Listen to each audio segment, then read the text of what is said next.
guys, welcome back. This video is very different than anything I've really done before. I've done a lot of resets and cleaning and organizing within other videos, but this video is purely going to just be a clean with me video. So hopefully this can motivate you to get some stuff done, or if anything, just, make you feel productive by watching me be productive. I think I'm also gonna voice over some of the tips that I've learned as a newer homemaker for keeping my house clean, but also just some things that God's been showing me as I'm learning how to take care of a home and how to steward it well. So just a very different video than normal, but let me know if you enjoy this style. And if you're new here, my name is Emma and I make all kinds of Christian motherhood content, and I would love for you to subscribe. This week was just one of those weeks where everything got away from me and I did not follow my normal routines and rhythms, and I just really desperately needed a good couple hours to just knock my entire house out. It's also a Saturday, so my husband's off work. This would not happen if I did not have help with my 2-year-old and my 4-month-old. Let me just make that very clear. Got lots to do. Let's get started. Okay guys, so while you are watching me extreme deep clean my house, I just wanted to chat about a few things that I have been learning about taking care of my home, and just a few practical rhythms that really help me, as well as some different mindset shifts that the Lord has been teaching me. I haven't always been a stay-at-home mom. I was actually, if you're new here, I was a full-time first grade teacher up until about a year ago. And then I started staying home. So I am very new to this. I'm still a baby homemaker. I'm still learning a lot. And taking care of my home is something I've had to kind of juggle and tweak a lot over the past year, now that this is kind of more my full-time priority. And especially since having our second child recently, I feel like I've learned a lot about, even more so, how to juggle everything, how to kind of make it all work for me. So I wanted to share some practical things that I do to stay on top of my home. Number 1, don't let things pile up. It is so much easier to tackle 5 dishes rather than dishes from the last 5 hours. When I avoid my chores, it gets so much more overwhelming, and then I avoid it even more, and then it's even more time consuming. It's just a vicious cycle. So while my lunch is cooking, I will wash the pan, or while I'm reheating my coffee for the 3rd time that day, I'll wash a bottle. Just little quick moments throughout my day really make a difference with not letting little things pile up to become big things. Number 2, I load the dishwasher all day, run it before bed, and then I empty it first thing in the morning. You already saw me do this. It's one of the first things I do when I wake up.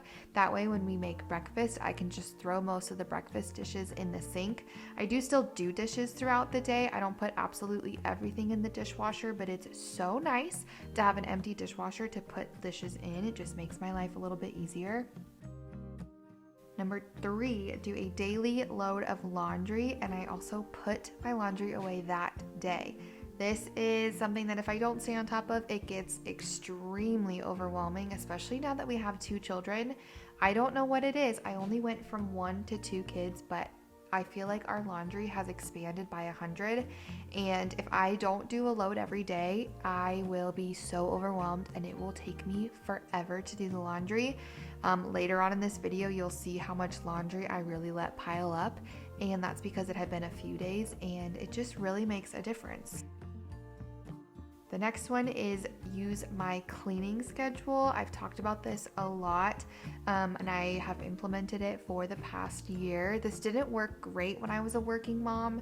I did do it for a while, but sometimes that was just too overwhelming and I didn't have the time. But now that I stay home, my cleaning schedule and routine has been my saving grace. I have my toddler help me with it, and I will do it anytime throughout the day. It only takes me about 5 to 10 minutes. They're pretty simple tasks, but when I don't stay on top of it, like in this video, on this week, I did not stay on top of my normal rhythms and routines, and it really caught up to me, and it was so much more time consuming for me to deep clean my entire home because I wasn't on top of my cleaning routine. So if anything, this week just showed to me how important that is and how much it really does save me time in the long run and make my life easier just to stay on top of things and do one little thing every single day. And my last super practical tip is keeping a list. So I am kind of a hot mess. My brain is always just in a million places at once, and I honestly forget everything. I feel like things go in one ear and out the other, and I will constantly like walk across the house to get something or put something away or do something, and by the time I get there, I've completely forgotten what I'm doing. So I just always have running lists on my phone for multiple things. I have a running list of groceries or things that I need to pick up from the store, order online. When I run out of something in the fridge, I immediately grab my phone and add it to our grocery list. When I grab the last pack of diapers or wipes from the basement, I immediately write it on my list of things I need to purchase. And then if I can't complete something that moment, which if I can, I try to, but 9 times out of 10 I can't, I at least have 1 minute to write it down in my phone. And then when I have time later, I will go back and pull that list out and complete a couple things just here and there. Again, like I said earlier, whenever I have 5 minutes or so, I will try to knock out what I can.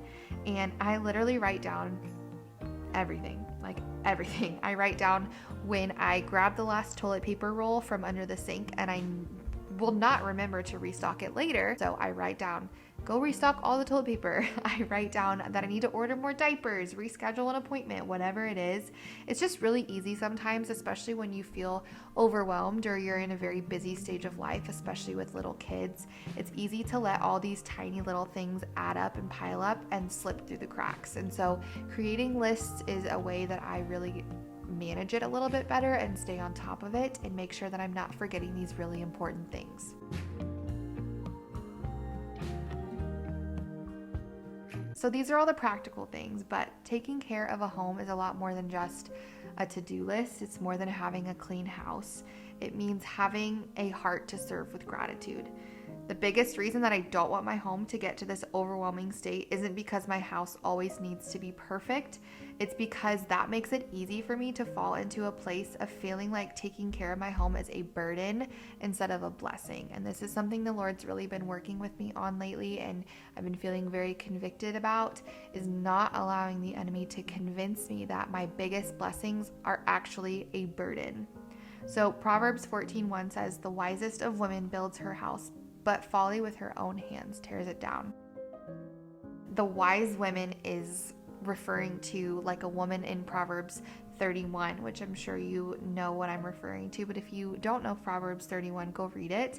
It's a woman who's always mindful of the needs of her household and someone who's eager to live out God's call in her life in every season. And that's who I want and strive to be. I want to serve my household with a holy joy and not out of obligation or grumbling or complaining.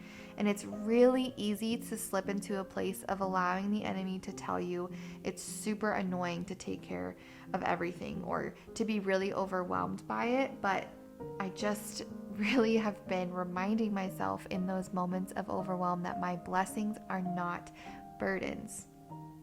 Proverbs 19:14 says, "House and wealth are inherited from fathers, but a prudent wife is from the Lord. Slothfulness casts into a deep sleep, and an idle person will suffer hunger." And this is, again, something I've been feeling really convicted by. I looked up what a prudent wife is, and Google told me that a prudent wife is wise, understanding, and sensible, and she can be trusted to manage a household well and increase its abundance. And that just really, really stood out to me. I want to be able to be trusted well to manage a household and increase its abundance. And I've just been praying for this spirit of a prudent wife. I find myself falling into idleness or slothfulness often, and it seems harmless. It seems like I deserve to rest. I deserve to sit and take a break. And yes, rest is important, but I think there's a big difference between rest and idleness or slothfulness. And it seems harmless, but it's more than just making sure your house is clean and I need to not be a sloth. It's having the attitude, like I said, of gratitude and responsibility, and I'm going to take care of these gifts that the Lord has entrusted me with, and I'm going to do it with joy. if I have this spirit of slothfulness, I'm not being diligent in my responsibilities, but that also probably means that I'm not being disciplined anywhere else either. So my relationships with my family or my friends or the Lord, it all starts to fall too. So even though it's more than just a clean house, that's important, but really it's being disciplined and not falling into idleness in all areas of my life.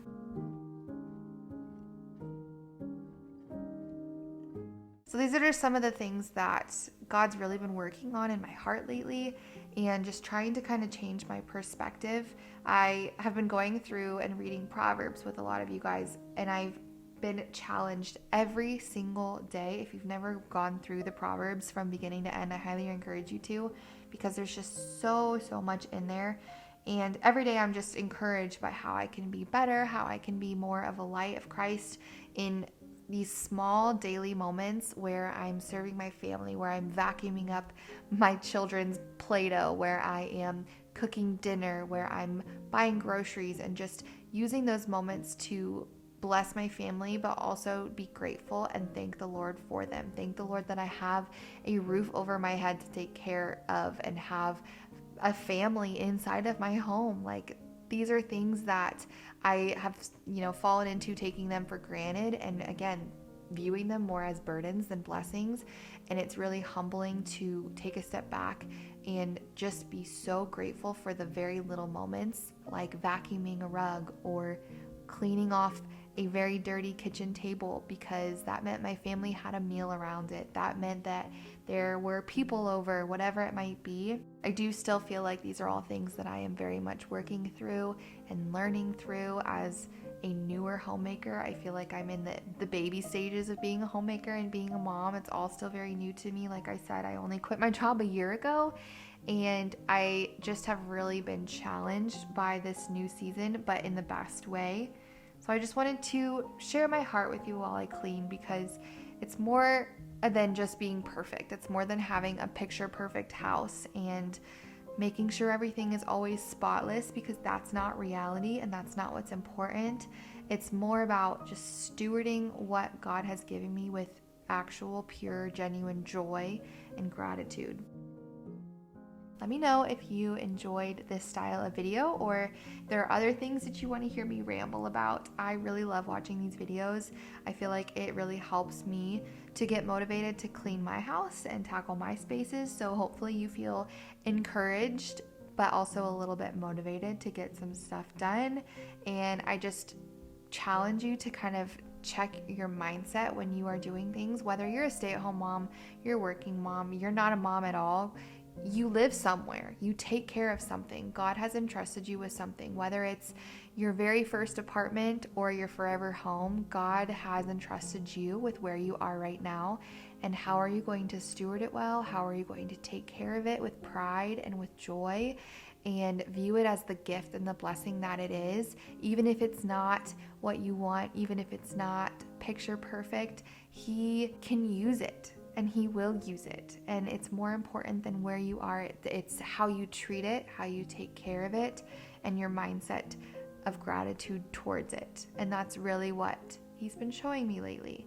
So thank you so much for just watching and listening and motivating me to clean today. Let me know your thoughts down below. I would love to hear, especially if you have been doing this for a while, if you have any tips with me about how you take care of your home, or maybe just some things that God's been teaching you lately and challenging you in. I would love to hear anything you have to share in the comments down below.